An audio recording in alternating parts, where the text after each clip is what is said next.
तो ये जो आज़ादी हुई है उस सारे पोस्ट कॉलोनियल स्टेट्स में इंडिया की democracy is like a miracle. India का कॉन्स्टिट्यूशनल डे है, रिपब्लिक डे।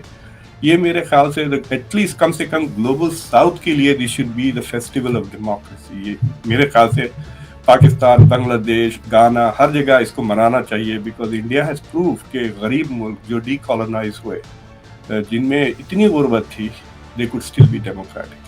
नमस्कार दोस्तों, आप देख रहे हैं एकलव्य न्यूज इंडिया। जैसा कि आप सभी जानते हैं कि 26 जनवरी 1950 को भारत देश का संविधान लागू हुआ था, जिसे हम गणतंत्र दिवस के रूप में मनाते हैं। इस विषय पर पाक पत्रकार आरजू काजमी और डॉक्टर मुक्तेदिर खान बात कर रहे हैं। कैसे दोनों देश एक साथ 1947 में आजाद हुए, लेकिन फिर भी दोनों देशों के बीच जमीन आसमान का फर्क है। कैसे भारत दुनिया का शक्तिशाली देश बन गया और पाकिस्तान कैसे भिखारी देश बन गया।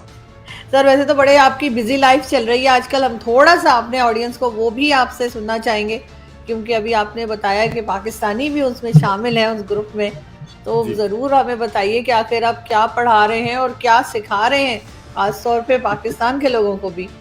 जी भाई, आपके सुनने वालों को मेरा सलाम, नमस्ते, सत श्री अकाल, वनक्कम और नमस्कारम। एक्चुअली मैं जो है सो स्टेट डिपार्टमेंट, जो हमारा फॉरेन मिनिस्ट्री है, उनके 5 प्रोग्राम होते हैं called the study of US institutes, उसको कहते हैं सूसी। अगर आप स्टेट डिपार्टमेंट की वेबसाइट पे जाके सूसी या स्टडी ऑफ यूएस इंस्टीट्यूट्स को गूगल करें तो पता चलेगा।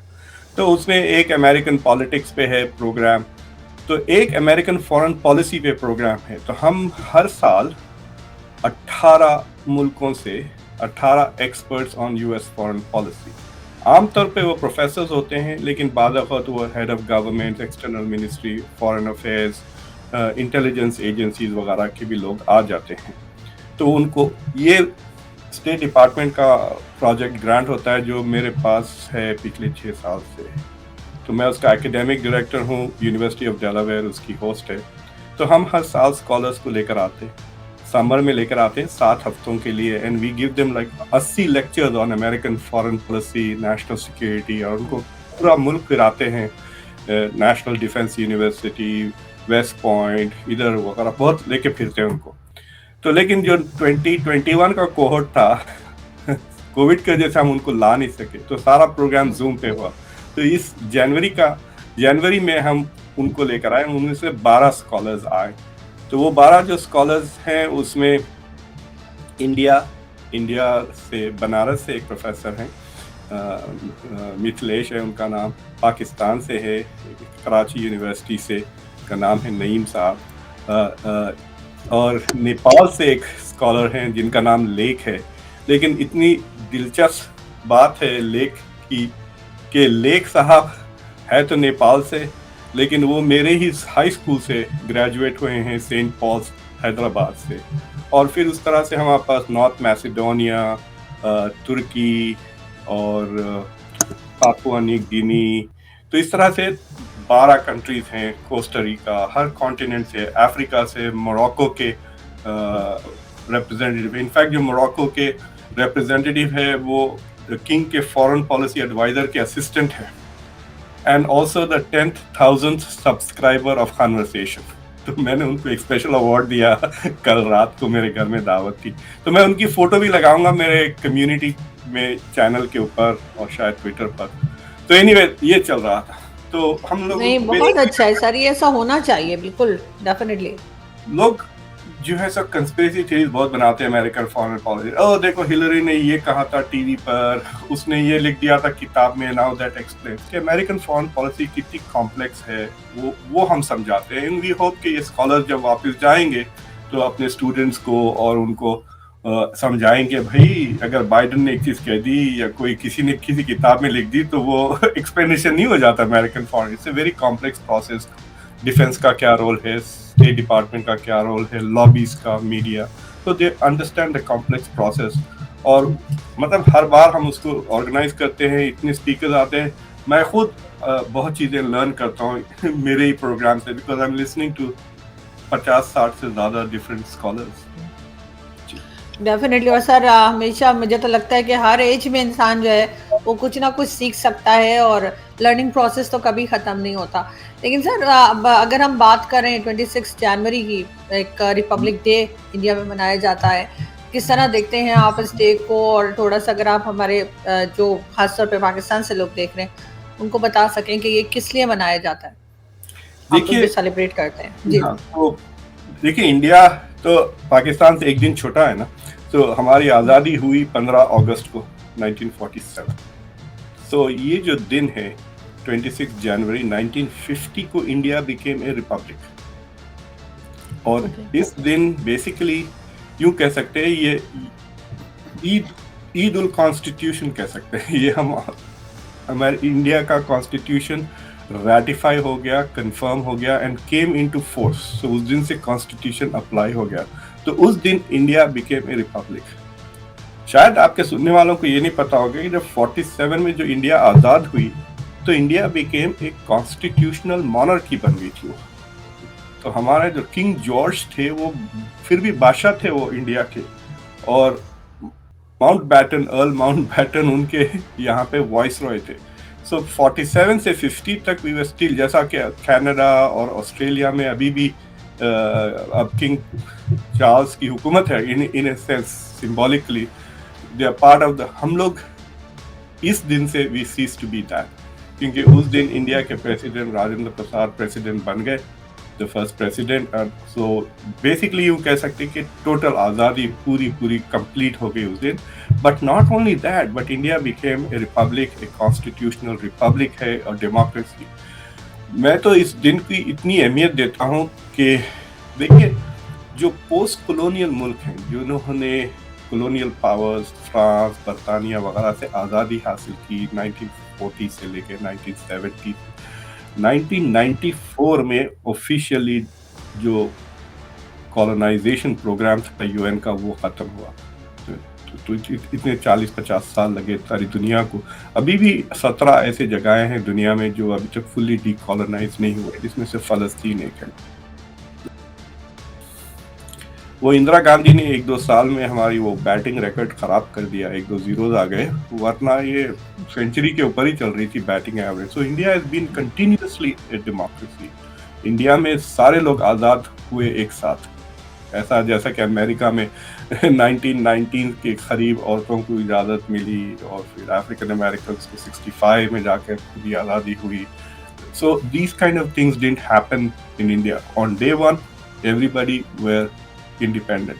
तो एक किस्म से आई थिंक इंडिया का कॉन्स्टिट्यूशनल डे है, रिपब्लिक डे, ये मेरे ख्याल से एटलीस्ट कम से कम ग्लोबल साउथ के लिए this should be the festival of democracy. ये मेरे ख्याल से पाकिस्तान, बांग्लादेश, गाना, हर जगह इसको मनाना चाहिए, बिकॉज इंडिया हैज प्रूव के गरीब मुल्क जो डीकॉलोनाइज हुए, जिनमें इतनी गुर्बत थी, दे कुड स्टिल बी। क्योंकि एक आर्ग्यूमेंट ये है डेमोक्रेसी थियरी में कि you have to have a big middle class और थोड़ा मुल्क डेवलप्ड हो तो डेमोक्रेसी चलती है, बट इंडिया हैज प्रूवन के that is not true. Ambedkar ने एक बहुत अच्छी स्पीच दी थी जब ये कॉन्स्टिट्यूशन लिखा था कि India is entering a period of contradictions, कहते हो कि पॉलिटिकली सब इक्वल है लेकिन सोशली और इकोनॉमिकली, इनफैक्ट अब तो इकोनॉमिकली काफ़ी फासला बढ़ गया है। कहते हैं कि जो इंडिया की टॉप 10% है शायद वो 90% ऑफ द वेल्थ ओन करती है, और तो इकोनॉमिक और सोशल इनइक्वालिटीज, लेकिन politically they are all equal under the law. आपका जात, आपका रिलीजन, आपकी कोई भी हैसियत जो भी हो, everybody is equal under the law. So in that sense ये बहुत इम्पोर्टेंट डे है। और देखिए, जो अगर आप डेमोक्रेसी के बारे में क्लास पढ़ा रहे हैं, डेमोक्रेटिक थियरी, तो उसमें एक बहुत ज़बरदस्त चीज़ ये पढ़ाई जाती है, इसको कहते हैं फिलाडेल्फिया कन्वेंशन।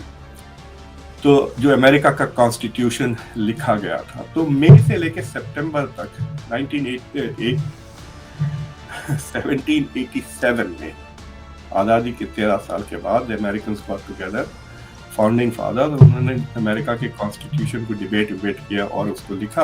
उसके बाद 10 अमेंडमेंट्स आए और it became ratified. So it is considered one of the most important sacred miracles of democratisation in the world. India में इंडिया आज़ाद होने के 2 हफ्ते बाद एक कॉन्स्टिट्यूशन ड्राफ्टिंग कमेटी पैदा की, जिसमें 7 लोग थे, और उन्होंने अम्बेडकर साहब को, डॉक्टर अम्बेडकर को अपना चेयरमैन सेलेक्ट किया। उनके तहत उन्होंने कॉन्स्टिट्यूशन लिखा। मेरे ख्याल से 1949 में तकरीबन 3-4 महीने में वो ड्राफ्ट हो गया। उसके बाद 2 साल से ज़्यादा तकरीबन जो कॉन्स्टिट्यूएंट असेंबली थी उसने 166 शायद 166 पब्लिक मीटिंग्स में उसको डिबेट किया, उस कॉन्स्टिट्यूशनल ड्राफ्ट को, फिर उसको मॉडिफाई किया, और ये सारा पब्लिक था, आप कोई भी जाके देख सकते हैं। तो उसके बाद उस कॉन्स्टिट्यूशन पे वोट किया गया and that was ratified. In fact handwritten copies पे सिग्नेचर्स किए वो सारे कॉन्स्टिट्यूशन, एक हिंदी में था और एक इंग्लिश में, तो 2 हैंड रिटन। बहुत लंबा है इंडियन कॉन्स्टिट्यूशन, पता नहीं किसने लिखा उसको हैंड से। तो it was very very democratic. ये लोग जो खासतौर से पाकिस्तान वगैरह में जो इंडियन डेमोक्रेसी का मजाक उड़ाते हैं, उनको ना तो उनको तारीख मालूम ना डेमोक्रेसी मालूम, जाके देखें। It was a very very serious, मेरे ख्याल से शायद द फिलाडेल्फिया कन्वेंशन के बाद इतना सीरियस पब्लिक डेलिब्रेशंस मैंने किसी मुल्क की तारीख में नहीं देखी कि जो इस तरह डिबेट कर रहे थे। India was also very fortunate कि इंडिया के जो फाउंडिंग फादर्स थे वो बहुत ही ब्रिलियंट लोग थे। They were all well-trained lawyers. मतलब आपके पास तो एक ही बंदा था जो पढ़ा लिखा वहां से आया था, but intellectually Jinnah does not compare with India's founding fathers. आप किताबें देखें नेहरू के और दूसरे हर एक बंदे ने लिखी है, मौलाना आजाद के मेरे पास पढ़े हैं। So they wrote beautiful works. फिर गांधी भी थे उस जमाने में। So there were lots of, मतलब इंटेलेक्चुअल पावर हाउस था India at that time. I don't think कि आज इंडिया के पास उस तरह की लीडरशिप है, इंटेलेक्चुअली कह रहा हूँ, पॉलिटिकल छोटे इंटेलेक्चुअली इस तरह थी एट द टाइम। तो खुदा ने नवाजा है उस मुल्क को with that kind of leadership, and so they created a very legitimate democratisation process, जिससे कॉन्स्टिट्यूशन लिखा गया, उसको रेटिफाई किया, और देखें that constitution is in force. मतलब 1-2 अमेंडमेंट्स वगैरह आए 1973 में, उसमें प्रीएम्बल में भी थोड़ा सा चेंज आया, but the constitution is in force. I think Pakistan में शायद 56 में पहला कॉन्स्टिट्यूशन आया, देन जिसको बर्खास्त फौरन कर दिया गया, फिर 62 में दूसरा आया, फिर 73 में जो आया। तो आपका current constitution was originally written in 1973, उस पे अमेंडमेंट्स कुछ आते गए, जिसमें प्रेसिडेंट का भी पावरफुल, प्राइम मिनिस्टर का भी powerful. So it is it is a great achievement for such a big country. वो भी इतनी अंडर डेवलप थी जब 1940s में, to be able to stay the course on democracy, मतलब छोड़ा नहीं साथ डेमोक्रेसी का। और अब भी इंडिया की बहुत क्रिटिसिज्म होती है, इंडिया की डेमोक्रेसी की, इंडिया की ह्यूमन राइट्स की। खुद आपके प्राइम मिनिस्टर ने इंडिया को लेक्चर देने की कोशिश की ऑन ह्यूमन राइट्स। मुझे बड़ी हंसी आ रही थी वो सुन के। You know, it's like saying कि आप बहुत फुल पी लिए और नशे के दूध में कह रहे हैं कि भाई शराब ना पिया करे, बुरी चीज है। It sounded like that. So but उसके बावजूद India is in the 41st या 40th रैंक है in terms of democracy index पे। अगर आप जाके देखें, हर डेमोक्रेसी में प्रॉब्लम है, यहाँ पर भी इतना रेसिज्म है। अगर आप टॉप के डेमोक्रेसी देखें, नॉर्वे वगैरह, वहाँ जाके देखें, रेसिज्म बहुत है। So there is no perfect democracy. So India is about 40-41 है रैंक इंडिया का। बीच में थोड़ा गिर गया था 2019 के बाद, but it is recovered very quickly. तो media has not covered the fact कि पिछले 2-3 साल में 21, 22, 23 अब चल रहा है, India ranking has gone up in the democracy index. So this is a very important day, और जिसको जितना खुशी से मनाया जाए। आई होप कि इट ऑल्सो शुड, मतलब जब मैं इंडिया में था, हम लोग जाते थे स्कूल्स में, झंडे पे सल्यूट मारते थे, नेशनल एंथम पढ़ा जाता था। मैं भी एक तकरीर कर देता था स्कूल बच्चा। We would only talk about how India became independent. But मुझे लगता है कि आई होप कि इंडिया में डिस्कशंस हो, पब्लिक डिबेट्स हो टेलीविजन पे, नॉट अबाउट, मीन सेलिब्रेट जरूर करें, but also look forward, not backward. लेकिन सर, ये जो अभी लास्ट कुछ सालों में हमने देखा कि इकोनॉमी पे बहुत काम किया गया है, इकोनॉमी बहुत आगे। एकलव्य न्यूज इंडिया, अंतर्राष्ट्रीय खबरों का मंच।